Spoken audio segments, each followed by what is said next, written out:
There's a voice in your head that keeps repeating the same story. A memory, a person, a wound. And no matter how much you distract yourself, how far you run, how many new beginnings you try to fake, that one thing keeps coming back. You say you've let it go, but you haven't. Because the truth is, you don't hold on to the past. The past holds on to you. Today, we're diving into the psychological truth behind why we can't let go, and how to break free without pretending to be over it. Not with cliches, not with toxic positivity, but with deep, brutal, liberating awareness. Why letting go feels impossible? Letting go sounds easy until you actually try. What nobody tells you is that your brain is wired to cling, not to the joy, but to the trauma. Because trauma creates identity. Every painful experience, every betrayal, every heartbreak becomes a piece of who you think you are.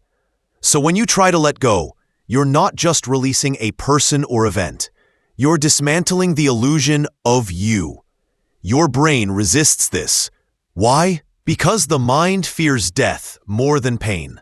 And identity loss? That's a kind of psychological death.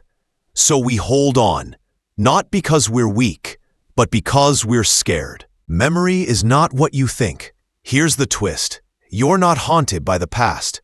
You're haunted by a distorted version of it. Your memory? It's not a recording. It's a reconstruction. Your brain doesn't store the moment. It stores your emotional reaction to the moment. So when you remember someone hurting you, you're actually re-experiencing the wound through your present filter. Which means you're not even angry at them anymore. You're angry at the version of them that lives inside you, the ghost. And you can't fight ghosts. You can only integrate them, or they'll haunt you forever. The hidden addiction to pain. Let's go deeper. There's a reason people stay in mental loops of pain. It's not always about injustice or unresolved feelings. Sometimes it's addiction. Yes, you can become addicted to emotional suffering. Why? Because pain gives you certainty. It's familiar. It's predictable. And in a world that keeps changing, falling back into familiar pain feels safer than facing unknown peace. So you create rituals around your suffering, the songs you replay, the photos you won't delete, the stories you keep repeating. They're not healing you. They're feeding the addiction. The role of control. Here's something darker. We often hold on to pain because we believe it gives us control.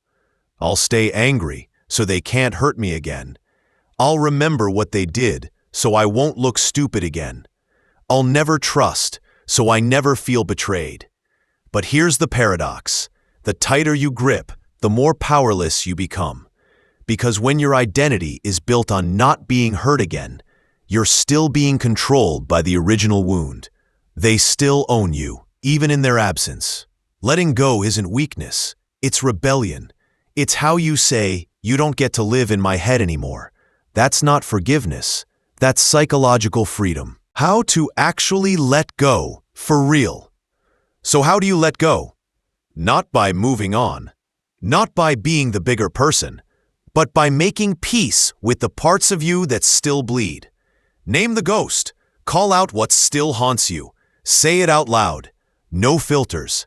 Stop editing the memory. Stop making them look better or worse than they were. Let the truth stand, ugly and honest. Feel what you avoided. Let yourself break, cry, shake.